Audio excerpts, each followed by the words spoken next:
I'm VinzerFlinn, and welcome back to the Book of Flynn, where I think I've been tricked by Raina into watching terrible Buffy episodes. And I'm Raina Flynn, the one who tricked him into watching Buffy episodes. Yeah, this one's a doozy.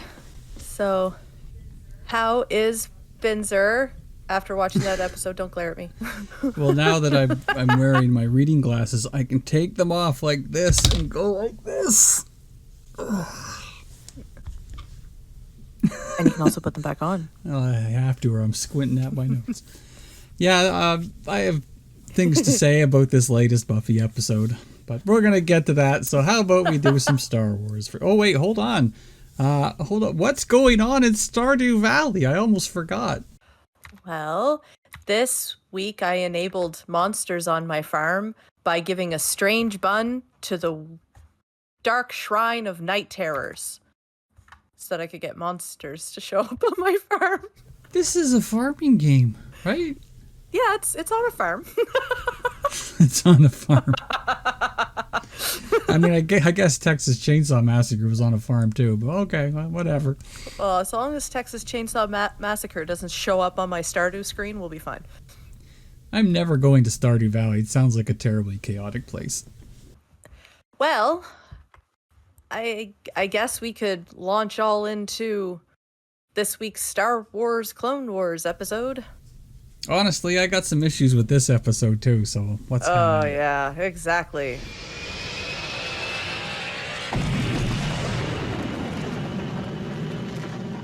Season 2, Episode 18, The Zillo Beast, which I did not misread as Willow Beast and have to look at my notes again because Willow Beast. Speaking of, stop it! Get off the furniture! She's scratching the furniture. Sorry, everybody. Anyways. Yes, we have a Mandalorian saber cat, and she's a handful.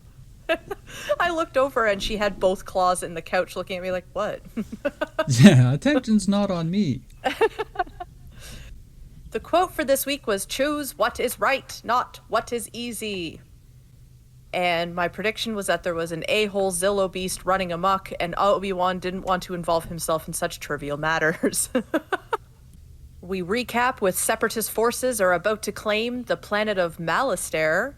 How nice of you to give us a name this time. Thanks, guys. A fuel-rich planet, which would be a huge loss to the Republic's army if they lose it. This leads Chancellor Palpatine, the good guy, to authorize the use of the newest Republic weapon, an electro-proton bomb. I thought you were going to say a pork chop bomb. Pork chop sandwiches. That's what happens when it detonates. So Malastare is a planet that's been in Star Wars canon for a long time, and it's home to the Dug species, as we know, like Sebulba from Episode 1, but it was colonized by the Gran, and the Gran are those guys with the sort of three eye stalks. You see them all the time in Star Wars. So okay. But they associate Gran with Malastare a lot, but it was mentioned by Qui-Gon Jinn in Episode 1 to Anakin, saying they have pod racing. They're very fast, very dangerous. So there's your Malastare trivia. I recognize the species of, I called them the dogs. I missed Dugs entirely, so dogs. Not a lot of dog jokes in this, don't worry. But I recognized the main pod racer that he was against, the one who was kind of playing dirty. So I did recognize the species, which point for me. The Jedi are waiting at an Imperial palace on Malastare, which is home to Dojiris, leader of the dogs. Even the name, it doesn't help. No. I'm Dog the Dug. Hello, I'm Doug. I'm Doug the dog. Not to be confused with my dog, which is a dog. Your Doug's dug digging in my backyard. I got confused by this because I got thrown off by Imperial in the palace. I was like, oh, this is the target. And then I had to go back and edit my notes halfway through because I was like, this is not the target. I thought Dojiris was the bad guy because he totally, like, the lighting, he looked all shifty. It didn't look like he was on the good side. Sebulba was our only Doug character before, and he was an asshole, so it was an easy jump to make. Yeah. And just to reiterate, the good side is not only using live cannon fodder, but now weapons of mass destruction. Untested WMDs. Jedi count down the minutes until the detonation of their doomsday device, which is a really telling quote about the Jedi, how far they have fallen. Did the Jedi volunteer their services when this war kind of started up, or when did they shift from the religious order that they're supposed to be known for? Is that in the lore Honestly, anywhere? in all the movies in Canada, I never remember a moment where they said, "Okay, we got this clone army. Let's make the Jedi the generals." I don't. It just seemed like it was assumed, and they just kind of slid into the roles. But it does seem weird. Like where you think they would have spent a second in the movies, some sort of Chancellor proclamation, say we have appointed the Jedi to be the leaders of this clone, but they just sort of are there. Yeah. It's a good point. I don't know. It's just a lot of responsibility to just be handed. I guess they figured they were the only ones responsible enough to do it, but like as we see over even by season 2 here, the Jedi they're not the best generals. Like people are still dying and shit. I don't know. No, there's not a lot of strategy, I feel like, happens here. It's a lot of, well, the Jedi have swift luck. Yeah, but what about all your troops? They don't have the same swift luck and know-how that you do. In episode 2 in the movies, Dooku says something about how he thought Qui-Gon might be at his side during this conflict, and honestly, I could see some truth to that. Like, I don't think Qui-Gon would have taken to being a general and all that very easily. I think he would have seen the other side of it, and he would have been maybe, maybe the Republic aren't the good guys. There's an argument to be made there. Yeah, there is something to be said for gray Jedi.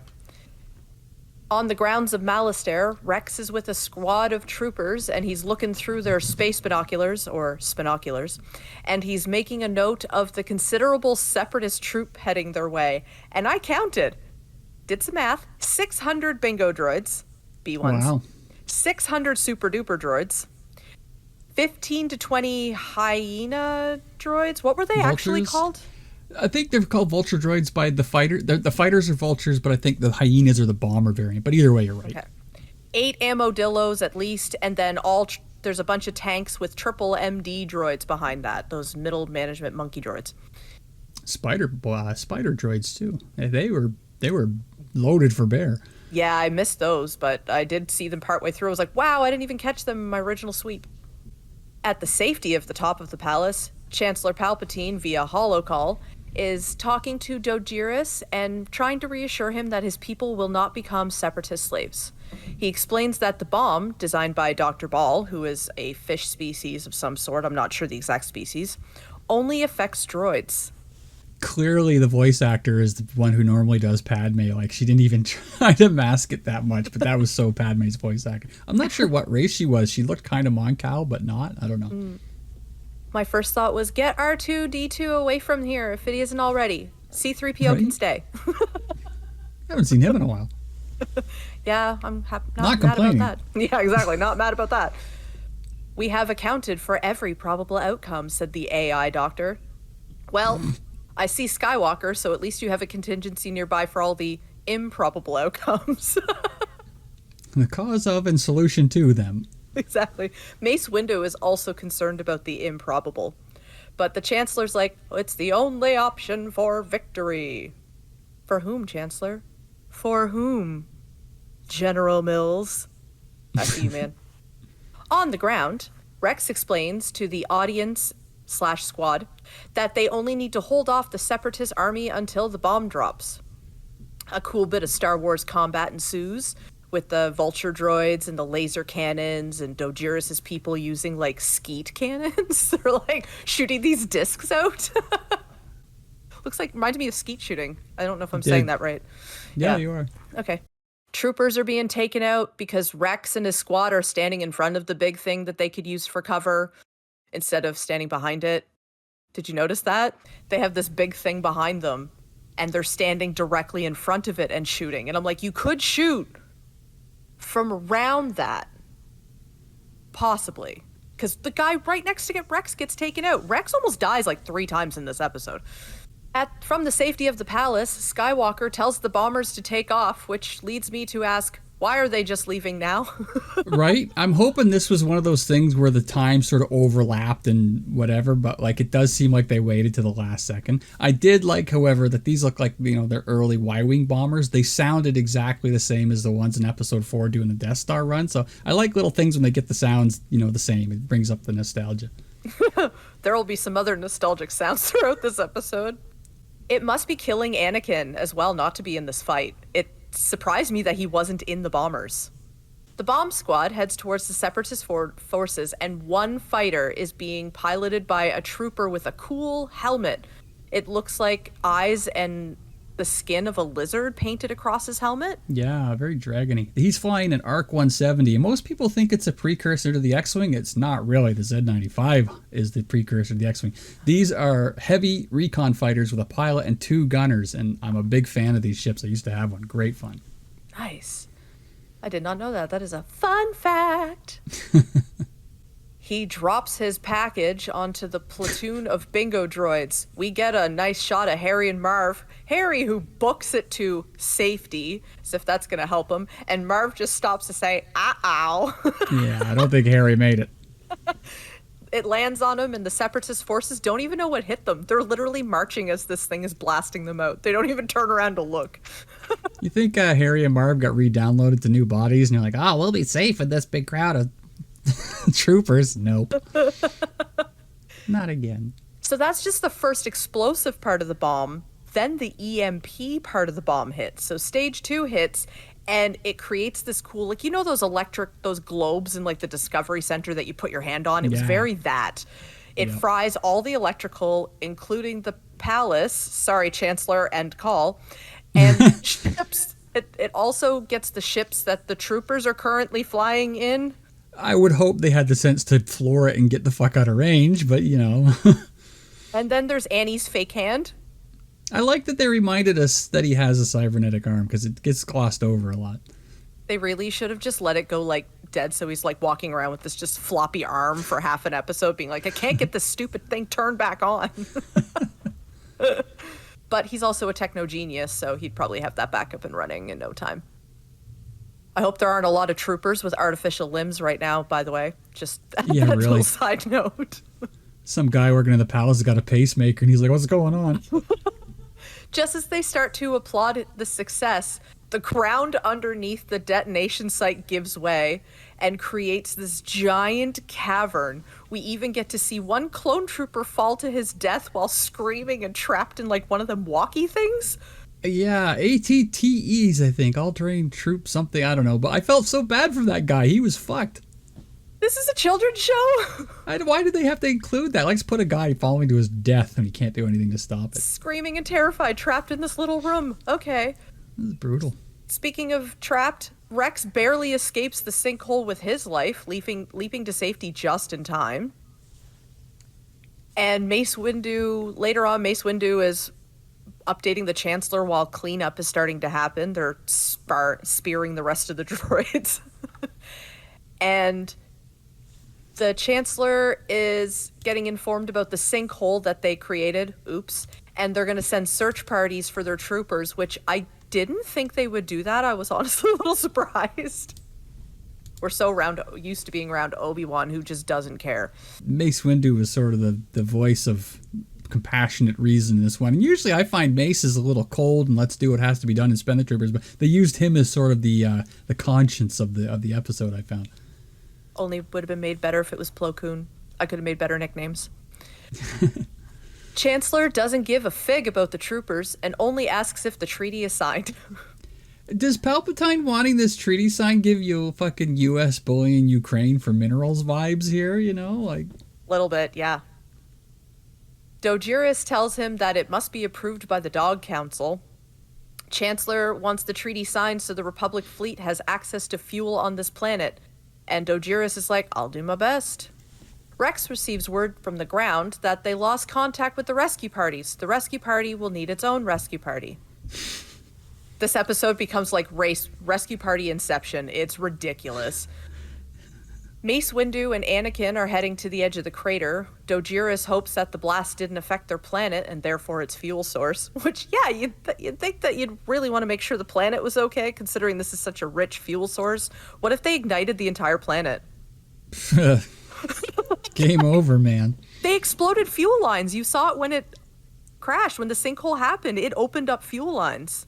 You think it would have affected the systems that process and refine the fuel? Maybe some safety features shut down. They had an oil spill or something like that. But there's a lot of factors that like seem to ignore. But Dr. Definitely Not Padme Ball is like, it is fine. She sounds like a robot. Mace says that he's going to go help the teams with the rescue, while Anakin is tasked with working with Dojiris and the treaty. And this totally makes sense to send the absolute diplomat to deal with the councils and the treaties. Yeah. Punch first, ask questions never. The dropship descends into the sinkhole. How large is this sinkhole? I asked this a few times because it just seems to get bigger with the plot. This thing is huge. I guess the idea was the bomb opened up a cavern below, because the sinkhole it was a fucking mine shaft like a mile across. It was pretty big. Yeah. Mace Windu happens upon a boulder where it looks like human handprints and there's sign of struggling and burnt, and then scorch marks, and then they see a trooper helmet, and he's like, what the frick is going on in here? Over at Diplomacy Central, Anakin's checking in to be like, how long is this treaty gonna take? And Dojiris goes, we're just waiting on a couple more people. This is the beginning of a great alliance. And I don't know why, but something about the way Dojiris said this made me not believe him. Like, I don't like this guy. He seems like he's being shady for sure. Yeah. We're about to find out why he's so shady. Bottom of the crater, Miss Windu. Little Miss Windu. Miss Windu's at home. Mace Windu joins the rest of the team and happen upon one of the troopers who's still conscious. Red Stripe informs them that there's something down there with them. Dun dun dun. Mace Windu's like, come with me, Trapper, Pawns, and Hawkeye. They're going out to scope whatever's down here with them, and Mace tells Anakin to get down here as well. Which R2 is going to start up the fighter, and they're going to head down. Windu's walking with his troopers, and he's like, there's a really bad feeling here. But the troopers are like, we don't feel anything. And then the floor moves. But it's not a floor. This is like a flippin' dragon. What? This is like Toothless come to life over here. Suddenly understanding the scorch marks, although we do not see this thing actually expel any flame, so still a little confused as to scorch marks. I'm going to blame it on the bomb, I guess. I assume blaster fire, but that's my guess. They immediately start blasting at it, and I'm like, maybe get off its back? You just dropped a bomb on it, and now you're walking on it. I'm with the dragon on this one. Honestly, yeah, it annoys me that the first thing is, this is a native creature, and they just start shooting it. I know they're in a scary situation stuff, but, like, if I was a big dragon that woke up so rudely, I'd be pretty pissed off, too. Yeah, so the troopers are like, so anyways, I started blasting, and Mace is panicking. He's like, Anakin, we need you down here. We casually see another trooper get crushed underfoot, complete with a scream. Oh, they used the classic Wilhelm scream for that guy. You've heard it in all the movies. It's like, I can't do it, but you know what I mean. A Wilhelm scream. It's a classic. Exactly. Rest in peace, whoever it was, Trapper, Pawns, or Hawkeye. We do not learn which one died. And at this point, I get really angry at the amount of trooper death, and I'm starting a movement. It's called Clones, Rights, and Protection, or C.R.A.P for short. Okay, Hermione. I have been listening to a lot of Harry Potter and was like, spew, but for clones. It'd be funny if the trooper that got flattened had an ironic name like Stompy or something like that. You know, Stompy got killed? Oh my god. Well, I mean, Mixer and... Ugh, too soon. We should be looking for patterns like that. If clones are dying ironically because their name's like, this guy's name's Fireball. I know how he's going. Yeah. Keep him away from the cannons. Anakin is cranking at R2 to turn off the beacon. He's like, turn on the beacon. I can't see through the dust. Dog Zilla heads immediately pop up, and he's like, never mind. Anakin is like, what the heck is that thing? And R2 probably is like, how should I bleep and know? It's my first time here too, asshole. I wish we had R2 subtitles. I'm sure he curses. Oh, I know he curses because I'm 3PO. Exactly. Anakin continues to distract old Lizzie there while Mace and two of the troopers escape via a dropship. So the rescue mission sent to rescue the rescue party needed to be rescued. I'm not good with scoring this, but it doesn't sound like it was a successful venture. It's like the Vale video where the crane falls in, then they get another crane, then that falls in. Otherwise, another day in Halifax. Too soon. The dropship successfully makes it away, but the third rescuer, Anakin, takes a hit from Dogzilla and the ship crashes. Seems to me like he'll need a rescue. Excuse. She took her glasses off, everybody. You knew exactly where I was going. She's with doing that. a little CSI here. You never heard that one before? I think that's an old Air Force joke where they got the two people that are like from Cape Breton or something, and they're fighting over the clicker. And put on that CSI. I love that. Apologies to the Air Force. Dogzilla has amazing eyesight. They can see through all of this dust and immediately hones in on the down ship right away. R2-D2 is swearing and spinning wildly, trying to wake up Anakin because he's trapped in his droid seat. Anakin finally wakes up and manages to free him at the last minute. Anakin tells R2 to get out, and R2's like, ain't gotta bleep and tell me twice, and zooms off. But it leaves lone Anakin with his saber, which I was a little surprised to see he still had, considering how often he loses it. Thought it was just a given. But it made for a really cool shot when he had his lightsaber out and you could just see the feet of this creature and all the dust settling. It did make for a really cool cinematic shot. Anakin must keep extra lightsabers in the glove box. That's true. He's just got like one with each of his Jedi robes. I would.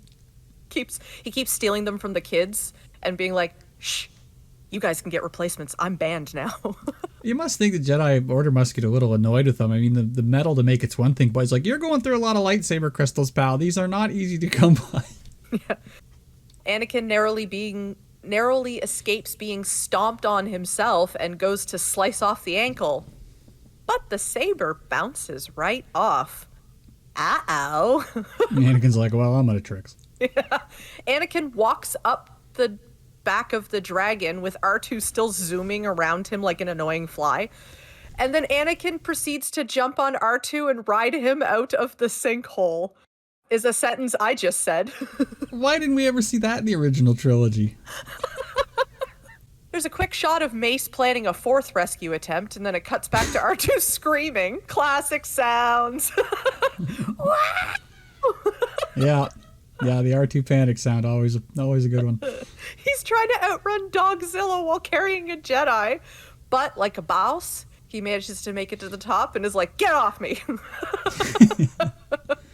R2's lying on the ground afterwards, kind of like, I'm done for the day, guys. Yeah. Dojiris tells them it's a Zillo beast, and I definitely spelled that Zillo with a W for Willow multiple times throughout this episode. Was accidental. I keep having to hit backspace.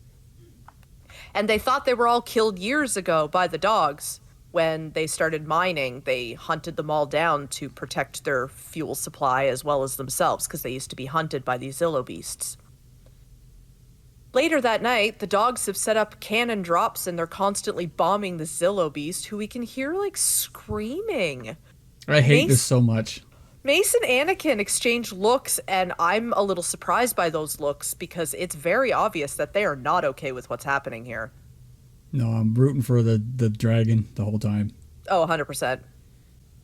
I would totally be ticked off too if I got woken up from a slumber. How the hell did they defeat a whole planet full of these things, honestly? Because it's not like they had giant sinkholes to stick them in last time. But maybe they weaponized their fuel source somehow. We'll get to that. They step into the tent where Dojiris hides a map, and he's trying to freeze the Jedi out of their internal matter. But Mace is very concerned for this unique life form, as he calls it. And Dojiris tells them if their bomb hadn't uncovered it, then they wouldn't need to kill it. So therefore, it's your fault. And Anakin's like, you mean the bomb you wanted us to drop, right? Dojiris isn't stupid and knows it was all to get access to their fuel, because, they're pretty transparent about it. And therefore, if you want a signed treaty, you need to help me destroy the Zillo. This is where Dojiris starts quoting prophecy about how Zillo would return one day to destroy them all. But Mace is like, I still don't feel comfortable with this. And they stomp off to do their own thing. Anakin's like, well, I mean, it's just one creature. And meanwhile, I'm like, Mace, can you slap Anakin for me? Just right quick? Thanks. Well, as Captain America said, we don't trade lives. Exactly. In the palace, the Chancellor, via holocall, is examining the footage of the creature. And he's like, this is of no matter. Help the dogs destroy it, because the fuel is more important. However, he starts singing a different tune as soon as he realizes that lightsabers are... This thing's immune to lightsabers. His eyes light up like he just got a new pet for Christmas. And Dr. Ball is like, this creature is worth studying. So maybe we should move it somewhere. Do they have something big enough to transport that? How are they getting that anywhere? Well, it's Star Wars. I'm sure they got a ship big enough. It's true. Look at the size of the one that they used to took Satine to Coruscant. Anakin suggests a fake out, making the dogs think that they killed it, but in reality they're going to stun it and then transport it to another location before it wakes up. And I'm like, there's that key word. And some from seen Jurassic Park too. Yeah. It's kind of like that episode where Anakin's going through they're going through that nebula that makes Plo Koon like crap himself because there's a whole bunch of creatures in there. And he's just like, we'll probably make it out okay. And I'm like, this is said very much in the same vein as that. We'll have to get to it before it wakes up. My note here is Anakin is like, how about we deceive the Dugs about killing it? And Palpatine's like, go on. Yeah, he loves it. The Chancellor is all down for the fake out and almost mocks Mace's conscience on this matter on his way out the door, which I thought was unnecessary. A group of tanks is seen heading out to the sinkhole, and Dojiris is delighted to see that they've gotten on board, although he doubts the effectiveness of their weapons.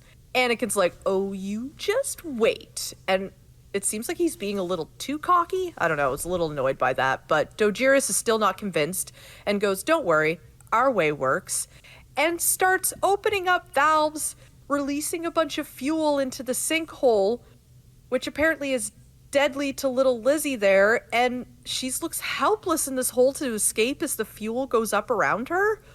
Anyways, I'm sad. Dojiris is insisting that they handle it themselves. But then my question is, why did they ask them for help? Why did they hold the treaty over their head if they weren't going to let them help? That's a good question. It seems stupid. Lizzie attempts to climb out of the sinkhole, but Dojiris people shoot out their skeet cannons, which have zero effect even though they shot it directly in the face. Yeah, all you're doing is pissing me off. Exactly. When I get up there, it's like a angry mom. Mace is ordering them to stop because it's not going to work, just as Lizzie climbs her way out of the sinkhole, and she's pissed. She starts knocking over their cannons, and Mace and Annie take advantage of the chaos to flip their plan into action and order the troopers to charge the ray. This scene of it climbing out of the sinkhole was actually very terrifying. But imagine if this whole thing would have been done as claymation. How terrifying that would have been. The sheer size of this creature. Lizzie's stomping all over Dojiris' men and narrowly misses Dojiris himself. The ray goes off, and it's not just one ray. There's apparently a whole bunch of tanks that all have a ray beam that they're all directing at Lizzie. And I'm just afraid that she was going to fall backwards into the fuel line. But she starts swinging wildly, and the tanks are like, back up, back up. And the ray doesn't seem to really be doing anything at first. Too bad they couldn't get it to chill for a second so Mace could force connect with his new pet. And I immediately pictured this as like the little Flinn comic, except it's Mace trying to convince Yoda to let him keep Zillo Beast. She just followed me home. Lizzie continues to earn the Dogzilla namesake, clapping two tanks together like blackboard erasers. But it's clear that Lizzie's starting to lose energy. She finally falls forward, almost landing on the tank of her would-be savior, Mace. It worked. Are you sure? Yes, I'm sure. Go first. Mace walks up, and I kind of hope he force-connected with Lizzie, although if the scales are that impenetrable, maybe not. At the palace, the treaty is being signed, and Mace announced that it's loaded up for transport, except later we cut to it and it's still on the ground. Most definitely not loaded up for transport. Again, I hope this is one of those overlapping story things, like it was happening and then they just showed it to us afterwards. But when they do it like that, it's like, well, I thought you said it was on. They're just... The moment that he's like, it's loaded up for transport, the Chancellor suddenly gets like a sly smile and doesn't even try to hide his deceit. He's like, other arrangements have been made. Let's bring it back to Coruscant. This seems like a good idea. And everybody who has seen any Jurassic Park goes, this is most definitely not a good idea. Let's take Star Wars Godzilla to the fucking capital city planet. That's a great idea. Chancellor tells Mace that he will bring the creature there, and so this is actually going to be Godzilla then, just checking. And then dan dan dan dan dan. So in closing, the quote made sense. Looking back on the quote at the beginning, it's definitely easier to kill than capture, but I'm glad that Mace pushed on this issue. I was actually pleasantly surprised at Mace in this episode, which is why I didn't call him my usual nickname for him, Less Awesome Nick Fury. I still don't really like the Jedi or Mace, really, but the animal lover in me is pleased and is thankful for him in this episode. Yeah, it's weird to see, like I said, Mace being the voice of the conscience in this, but I guess they got it. It's nice to see him, Mace Windu, in an episode too, because we don't see him all that often. But yeah. It was also interesting to me that Anakin wasn't teamed up with Obi-Wan in this episode, but it makes sense considering the plot of this episode. I really can't see, especially after the last few episodes, Obi-Wan caring about this creature at all. Honestly. No, I think in that position, I don't think he would have. He'd been like, well, let's just kill it and get on with it. Like he would have. Yep. Which I hate when they do stuff like that with young Kenobi, because I grew up with Alec Guinness Kenobi, where he just seems like this compassionate, wise guy. I hate seeing Kenobi be an asshole when he's younger, being cavalier about people's lives and dismissive about things. Yeah. I think Qui-Gon would have sided with Mace on this one, too. I think Absolutely. Qui-Gon would have been the voice of reason 100%. He wouldn't have even argued with Stojiris. He'd already been like, all right, sweetie, come on out of the hole. Come on. Come yeah, home. He would have gone come off home and to done Liam something. Neeson. Let's go. Yeah, so I liked this episode. It was different because we didn't have the usual crew. We still got some Harry and Marv action. We even got to see a triple MD droid explode, so I'm always happy when they die. And we got to save Nessie. What'd you think of this episode? There were a couple bits about it I liked, but I straight up really didn't like this episode because it's basically wet WMDs and fucking trying to kill a rare creature. And the big dragon creatures like this, they always get a bad rap, but like this thing's just trying to live and they're just trying to fucking kill it. So I don't like that. I don't like anything close to animal cruelty is a big problem for me. So I don't like a lot about this episode. I'm just glad that this creature is alive and definitely going to be taken care of at Coruscant and not being used for a bunch of science experiments. I'm a scientist. I don't like where that's going. Anyways, on to a better episode. Oh, wait, never mind.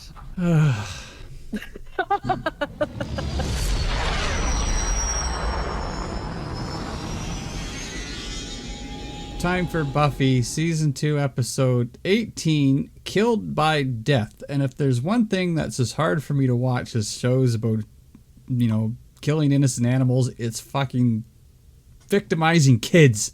So fucking here we go. God, prediction. I had no idea what to predict for this one. I just wrote, Death himself shows up and kills Angel because even he thinks Angel is a dick. That's as good a prediction as any. All right, so Buffy's skulking around the cemetery, stake in hand. She's a little out of sorts, and she bumps into the other three of the gang, Xander, Will, and Cordelia. And Xander says, my life flashed before my eyes. I need to get a life. You're right. Yep. So Buffy's patrolling even though she has the flu. Apparently so does half the school. And Cordelia's concerned about how gross she looks. How touching. Buffy's lack of quarantining in this scene really upsets me. Like, if you're sick, stay home. Did we learn nothing? This scene did not age well. Nope. One night arrest won't kill you, but it might kill someone else, which so Buffy's got a good reason for being out doing her job. So I get that, especially with Angel running loose. But the idea of Xander, Cordelia, and Willow being on patrol for, again, stupid. Stay home. Your houses are supposedly reprotected now. You are sitting ducks out here. And, you know, my point is immediately proven after taking that note because fucking Angel just shows up. He's nowhere. Right, he's like, hey, guys. Yeah, just pops out and he, like, tackles Cordelia. And, like, Cordelia could have been killed here very easily. So fight starts up, and Buffy does actually try to stake him. Like, she's like, this game's over here. It's time for you to die. And he's like full on punching her in the face, and it's a very violent fight.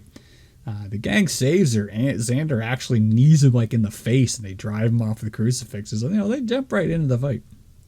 This is a scene that highlights one of the main things that sets Buffy apart from the other Slayers. She would have been dead a dozen times over by now if it wasn't for her backup. Even if the backup is just a burlap sack over the head and kicking him until he runs away. Yeah, honestly, by a few seconds. And I do make a point of making a note of that during this episode, is that Giles, as a watcher, is lucky he has so much help with these guys, because how much research has Willow and even Cordelia and Xander helped with? I imagine watchers throughout the centuries are, you know, in some musty room looking all this shit up by themselves, juggling all this. But he's got a support team, so, you know, Giles is a very lucky watcher in a lot of respects. Yeah. So Buffy collapses from the exertion and the gang takes her to the hospital. And it's interesting that and again, they make note of this in the episode, that she's susceptible to a common flu like normal people. And it's quite a notable weakness. And later on, Giles even makes a point of saying how, you know, death and disease is something a Slayer can't really handle. You know, Slayers must have died of the fucking bubonic plague and shit in the old days. Probably. That would actually, you know, it'd be a good vampire tactic, get a whole area sick or something, and, you know, it would at least slow the Slayer down, which we can see would work. Yeah. The credits show that this is written by the same writers as Bewitched, Bothered, and Bewildered. Oh, good. Now I know who to send an angry message to. So the doctors take her off, and Willow, she takes charge here. She really takes command. She coordinates the calling of Giles and Joyce, and so they all run off to do that. So they wait around, and Giles is there, and then Joyce arrives. Buffy's going to be fine, but they want to keep her for a few days. Buffy wants to lie at home because her bed is better than any bed that's not her bed. Do you see where I learned my language skills? She might be a little high still. But Buffy's trying to get away, but she's all doped up, and they say, Giles, tell them, the vampires. I'm like, it's hilarious that she just says that, and it's 100% true. But they drug her back up. I think they're kind of lucky she didn't like super punch somebody in the face. Somebody could have got really hurt here. Yeah, Giles is like, oh yes, it's best if we play along. Yes, we'll get those vampires. Gosh darn it. Poor Giles. So, some history. Buffy was with her cousin Celia when she died in the hospital at age 8, so she hates hospitals. And this is a very human and relatable trauma for her character here. Yep. There's a nice little scene where Joyce is appreciative how Giles is looking out for Buffy. And it's not in any kind of creepy, teachery way. It's just, you know, thank you for being there for my kid. You know, I appreciate it. It was kind of nice to see them. I always like seeing Joyce and Giles kind of bond a little. But how does this not throw up red flags that her teenage daughter is really close with the school librarian who really doesn't teach her? Yeah, sorry everybody. If you're listening to the chaos in the background, that's just our cats having a WWE SmackDown. Just kidding. So Buffy's all like...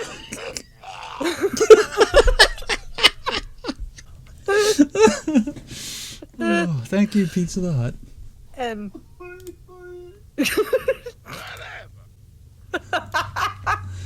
All right.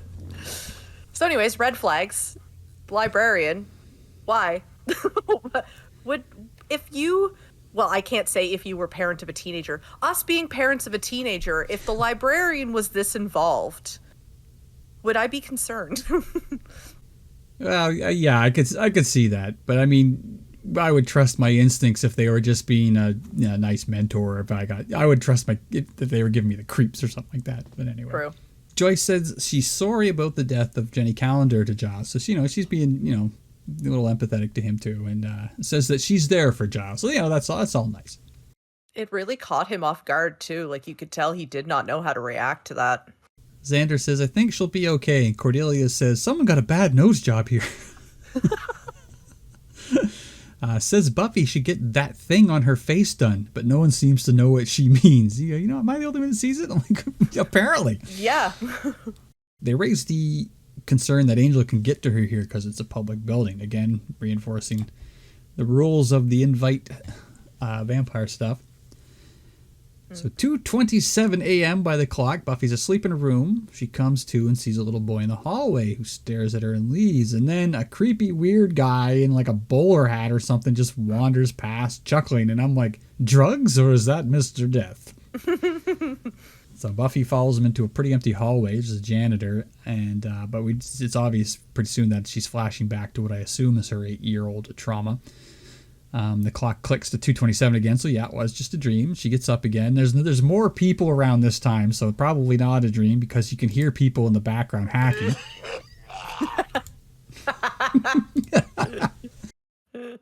So there's some creepy security guard lurking about. I recognize this actor from other things. He's been in a bunch of stuff too. I'm starting to check the guest stars at the start of the episode now to find. I never used to bother. I used to sort of glaze over that, but I'm looking. To see if I recognize anybody. It's kind of fun now. There's 2 doctors conferring. The lady who was there before and another guy, apparently a young person, died. And I recognize the male doctor whose name is Stanley Backer. Mm-hmm. He was a recurring character on Seinfeld. He was Mr. Wilhelm, like assistant to the travel secretary for the Yankees where George Costanza worked. So I'm like, okay, this is going to get interesting for me now. Mr. Wilhelm? I've even recognized Dr. Wilkinson, who is the black doctor who was looking after Buffy. But I can't place her, but I do recognize her. I just didn't look it up. She's been in a bunch of other stuff too. The Buffy runs into a kid, boy, and girl, and they say, he comes at night. Grown-ups don't see him. Who? Death. Dun, dun, dun. So Angel wanders in with a white rose, and Xander's waiting there, and he gets right in his way. And to his credit, he stands his ground and calls Angel's bluff. He's like, you might kill me, but there's cops here, security there. You want to try your luck? So he does stand his ground. And, Angel calls Xander Buffy's white knight. But Angel does the shittiest guy thing, and he just goes, how do you feel knowing I got her first? It's so scummy. If this scene feels weirdly placed, it's not you. I'll explain why in a little bit, but this scene, this whole episode is very disjointed. It feels like it's a lot of little pieces just stuck together, and there's a reason for that. Xander comes back with, you're going to die, and I'm going to be there. It's a pretty good comeback, I won't lie. So the more of the flashback of Buffy playing with Celia, saving her as Power Girl while they play at home, and then we see Celia in the hospital. Power Girl foreshadowing. She even played a superhero when she was little. Buffy wakes up the next day. She's feeling better and she wants to leave, but the doctor stops her. And I'm suspecting the ulterior motive at this point. I'm like, what are they going to do? Or, are they going to experiment on her or some shit? So it wasn't quite on with that prediction, but... So Giles and the gang drop in with homework when chocolates would have been better. But Willow's like, I did all the assignments, just sign your name. And Buffy's like, well, fuck the chocolate then. What'd you say? Chocolate means nothing to me. Buffy is whining about chocolate and how it's better than homework. Giles is slyly eating from, I thought it was chocolate. I forgot what he actually brought because it's such an afterthought. You could see him over the shoulder just kind of looking and smiling at this interaction while he's eating what looks like chocolate out of a paper bag. Turns out it's grapes. Who brings grapes and eats some of their gift? He makes fun of Cordelia for not remembering to bring something, but he brings probably what's left over of his breakfast because he also forgot to bring something. It would have been funnier if he was eating out of a Whitman sampler or something and just didn't give her any. And I like how Willow's like, I did your homework, and there's a teacher right there, and he's like, I don't give a fuck. You got bigger concerns. He just laughs and eats more grapes. Cordelia didn't bring a gift. She wasn't told it was a gift thing. But they take Buffy outside for a little fresh air. They got her in a wheelchair strolling around, and she tells them about the girl who died from the flu, apparently, and the kids say they saw death.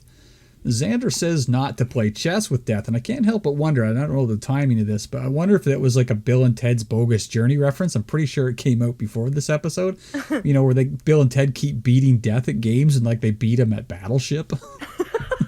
Probably. You Sounds like a sunk my reference they would battleship. make. Yeah, I'm pretty sure Bill and Ted came out before that because I remember watching it around high school. Does this hospital look familiar to you, the external side of it? I'm pretty sure this is just the high school with a different nameplate. Oh, maybe. Yeah, I mean, it looked like a bunch It looked like the high school, generic. like one side of it when they walk out. Probably is. Yep. I mean, Monty Python used the same castle for like 5 different castles, so, you know. Cordelia says, so this isn't about your trauma from your friend dying? You need to conjure up a monster so you don't feel helpless? Giles has the line of the episode here. Cordelia, have you actually heard of tact? I'm like, there's no line that's going to beat that.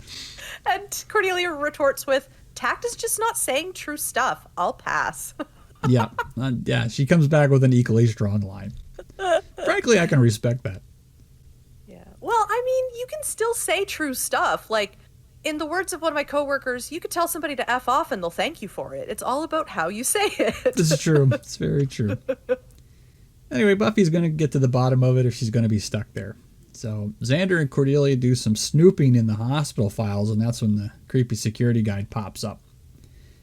Giles and Willow go to the library, and this is where I noted that he's fortunate to have the support he does with the gang helping him with research and stuff, and raises the point about how death and disease are, a problem for a Slayer. They're not immune to that. Might have super strength and all that, but they could still get the flu.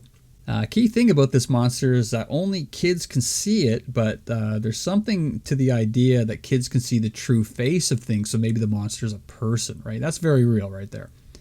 I don't like how Giles immediately just goes, monsters that grown-ups can't see, I've never heard of it. And it's like, obviously, children aren't writing your reference books. And they're not, most children aren't believed anyways whenever they see a monster. Parents are very quick to, adults really, are very quick to be like, oh, it's just your imagination, you were just sleeping. Yeah. Cordelia's chatting up the dorky security guy to distract him. It's getting kind of gross here. Xander hides, but she turns the conversation around to Dr. Backer, who the guard says understands the truth about children, which is they sometimes die. And I'm like, oh, this episode's fun. So Cordelia distracts the guard with a compliment about his nose. Xander slips off, and he actually did get a file. At this point, Cordelia calls Xander out on his protectiveness about Buffy, and as usual, she's not wrong. She tells him to watch her back, which he does, creepily. But at least it was consensual, because she told him extensively to watch her back. Buffy's wandering the hospital hallways, and she goes back to the kids' ward. The little boy's coloring with crayons. He says it's dangerous for her to be here. And, of course, he's coloring a creepy picture of Mr. Death, who will return tonight. Buffy says, we both know there are real monsters, but there's also real heroes. The boy counters with, you can't fight death. I'm like, damn, this is some grim shit from a 9-year-old right here. The kid should have started off with a smoke, being like, can't fight death, Buffy. Where'd you get those Marlboros? So Giles and Willow are looking up the doctor on a laptop, which doesn't look that clunky for the 90s. And I'm like, this must be the one Whedon used for writing.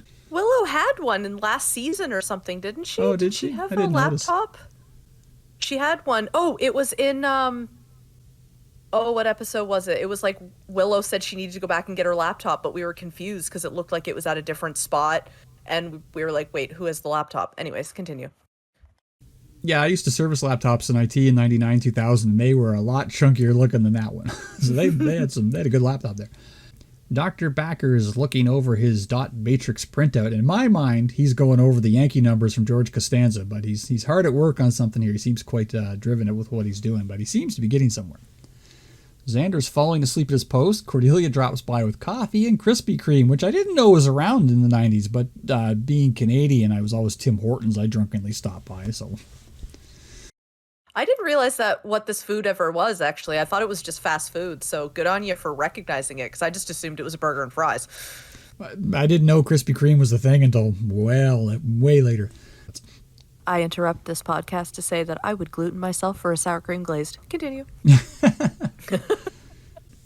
So Backer goes to the children's ward with a test tube of something. Buffy's following him, and he injects it into a kid's IV bag. And I was like, oh, he's up to some evil experiments here. But he gets attacked by an invisible stalker that's clawing the shit out of him. And I'm like, oh, it's not the bad guy? But knocks Buffy down and drags Dr. Backer down the hall. Did you at any point think that this might have been Marcy back? No. Just the invisible. The next day, Giles and the gang drop by the little girl Tina. She died last night, and she was getting better, but now she's gone, so it wasn't Backer, who is also now dead. This hospital must be crawling with police. Jeez. Giles thought the crayon drawing of Mr. Death was Buffy's work, which is hilarious. He asked it genuinely. I can't tell if he was appalled or impressed. I really can't. Cordelia wins the rest of the scene. That's all I've got to say. Joyce walks in and says, "Oh, it looks like I interrupted a secret meeting." Yes, you did. Cordelia smiles too much and says, "Oh no!" And this is the widest I've ever seen her smile on the show. So Buffy's now allowed to leave, but of course now she wants to stay for another day to follow up the investigation, which I imagine even in the 90s in California, an extra hospital stay cost, what, $50,000 or something? Whatever, something ridiculous. Giles goes to continue research. Willow and Xander apparently used to play doctor, but literally with medical books and things, and apparently they're doing it wrong, and Willow is genuinely, she's like, "What? How did you play it?" And Giles clears his throat and makes good his escape. Xander is on sentry duty. He says, "Why don't you take Cordelia, Giles?" "Why do I have to? This is a really rare, funny moment from Giles. I loved it. And Cordelia says, "Let's go, tact guy." LOL. I love that line. Later that night, Buffy with Willow sneak into Backer's office. "Too bad Angel didn't put me in the hospital sooner," Buffy says. Does anyone lock their doors in this entire hospital? Guess not. Willow finds that Backer was trying to inoculate the kids. He was trying to help them, so Mr. Wilhelm was a good guy after all. Giles and Cordelia are researching the library, and she keeps asking, "What does this one do? What does this demon do? What does this demon do?" And Giles gives the disturbing response for each until he finally answers. It asks endless questions to the person it's supposed to be helping, so nothing gets done. Another zinger by Giles. And Cordelia misses the point entirely and says, "Boy, there's a demon for everything." I love this scene. They just about to give up. They find the answer because the demon's face is on the cover of one of the books. So she calls Buffy and says it's Der Kinderstadt or some such. Buffy's like, "Who is this?" He feels like a Jerry Seinfeld.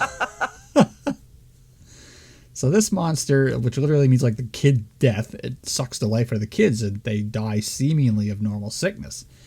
Cordelia is grossed out by the pictures in the book and asks the real question, "Why do I let you guys drag me into this stuff?" And gives Giles the phone. I'm like, "Yeah, why? Like, why are you still involved in all this?" So apparently the demon sits atop the victim and drains it, and it sends Buffy reeling into her memories. So this is how Celia died when she was 8. This thing killed her. But here's the catch. Buffy needs to be in a feverish state in order to see it. So she goes to take like a whole test tube of fucking germs, and Will's like, "What are you doing? Dilute it or you'll die, you idiot." I'm just not going to go into a big lesson about proteins and stomach acid, but let's just leave it at this is not how this works at all. Continue. Buffy's about to do a big shot of fucking plague. So it takes action quickly, and the effects are kicking in. Will helps Buffy along, but the kids are gone from their ward. They've made their escape into the hospital tunnels. It makes me wonder why they took so long to try this, but there's like half a dozen of them. But Buffy sees Mr. Death materialize, and he's looking for the kids. Buffy sees Buffy see him. This guy looks like undead Filch from Hogwarts. Why is there a door going through the basement tunnels from the kids' ward? It's like just a sign on the door, basement. That is my exact question. A, it's not locked. B, it's in the children's ward. Like, how many times do you lose children down there? How many vampires creep up, steal children in the middle of the night, and run back down? Like, frig. Whatever. Yeah, that's a plot hole if you ask me. But anyway. So he goes through the basement door, and of course, this is when the real doctor shows up saying, "You should be in bed." And, next thing, security shows up. But Willow fakes a freak out about bugs on her, and Buffy runs off, and the doctor's like, "Not that one!" Now Buffy runs into Xander. Mr. Death is in the tunnels, hunting the kids who have found a hiding place. But Mr. Death grabs the boy, he finds them, and the kids are all fucking shrieking, which is like fingernails on a chalkboard for me. Like, seriously, If we weren't doing a watch through, I would have turned the channel. If it was on TV, I would have turned it right off. A pack of kids screaming in terror is not a good time for me. No, and Ryan had the most annoying scream. Like, he had, like, it wasn't even like a normal kid's, like, squeal scream. It was like, ah! It was not good. No, I did not enjoy it. No. So Death starts to drain the boy in like the grossest fucking way possible with tentacle things from his fucking eyes, but then Buffy hits him with a 2x4 or something and starts wailing on him, and Xander starts getting the kids out. It's like, yeah, now you're helping Xander. So Buffy's having a tough time hurting this thing, but she fights on. To Xander, looks like she's fighting nothing. And Death goes to train Buffy instead, and out come the eyeball stalks, so Buffy just snaps his neck. Yep. Xander says, he's dead, right? I heard something snap. You're not going to yak on me, are you? So yeah, just like that. Snapped his neck. Fucking game over for you, Mr. Death. Buffy's recuperating at home with her PB&J, no crust, and her drink of 2 parts orange, 1 part grapefruit drink, but she sends it back like a fucking annoying customer. Then we pan out. Xander and Willow are here too, just fucking running Joyce ragged. I'm like, Xander's like, give me the last of the cheesy chips. I'm like, Joyce is going to put you back in a hospital, motherfucker. Why don't you go home? This is more evidence to support Prophecy Girl's Stoner Joyce theory, because you know she was hiding those snacks for a late night light up. I buy that. Yeah. So Buffy gets a letter, and while I was expecting something else creepy from Angel, she got a lovely drawing from the little boy of her killing Death, and then the end. The episode just ends right on that note. Joyce was like, oh, that's so nice. How is Joyce not caught on? Like, look at that photo. Yeah, she's going to start putting the pieces together at some point. She has to. I mean, Joyce is not stupid at all. So even if they don't tell her everything eventually, she's going to figure it out by degrees. So in conclusion, quite wrong about my prediction, sadly. Not one of my favorite episodes. Kids being the victims in any show puts my nerves on edge, but that aside, it was a good Monster of the Week. That was very gross and scary. The dynamic of the group was good. There were some funny quips and such, but I had to give it 2 eye tentacles out of 5. Ew, that's too many. If there was a lot in this episode that doesn't make sense, that makes sense. Like, did this episode flow nicely for you, or did it seem like weirdly jointed with extra things thrown in? It felt slapped together, a little slip shot. It felt like they filmed it over a weekend and kind of just made it up as they went, and then just the ending just drove right into a wall. This episode was originally written for season 1, but they had to add in the continuity aspects of season 2, like Angel being bad and Cordelia and Xander being together, which is why Xander holds such a strong torch for Buffy in a lot of these episodes with some weird lines that seem out of place, especially after Bewitched, Bothered, and Bewildered. This episode would have made more sense before that, to be honest, because that's before Cordelia and Xander were solidified. If they were a little bit more up in the air, then, especially after phases where you have that weird moment with Xander and Buffy in the funeral home, this would have been perfectly slammed here. And I think that's why I keep mixing up Passion and this episode in the order, because this logically makes more sense to me to go first before Passion. And I would believe no problem about Xander still carrying a torch for Buffy because it's come up before, but Cordelia calling him on it, we've already done that, you know, like I know in real life you can call someone on that thing multiple times, but like we've already sort of dealt with it, so it did feel a little repetitive, and that not bad, but I definitely I noted before. But that's also why the bad seemed a little low budget, because it was also a season 1 villain. Right, and it's not even like the monster looked bad or anything. He was scary and everything, the makeup and stuff, and it was, you know, he had a gross killing method and all that. But I can totally see how this would have fit in season 1, definitely. Yeah. Honestly, the scariest part is that Xander won't go home and he's eating all the snacks. And I wonder what they were watching on the TV in the bedroom. It was like probably Xena or some shit. I hope so. Xena was a bomb show. So yeah, but honestly, both Clone Wars and Buffy this week didn't do it for me. You got cruelty to animal, cruelty to kids. Like, I hope let's not do that anymore. I don't like how these are all lining up. It's like the shows are starting to sync up a little bit in their themes. And yeah. I mean, while it's interesting, it makes for a nice overarching discussion. I don't like it. Yeah, I'm with you on that. Yeah. It's weird. Did we find like the weird show, you know, lineup for things the way they found like what that old fucking Zeppelin song or whatever, or Pink Dark Floyd Side or of the whatever? Moon. Yeah, Dark Side of the Moon, Wizard of Oz. Lines up with, yeah. Well, that's it for us. Have a great evening, everybody. Thank you for tuning in to Book of Flynn and try to get these episodes out of our brain. I'll try to. Bye.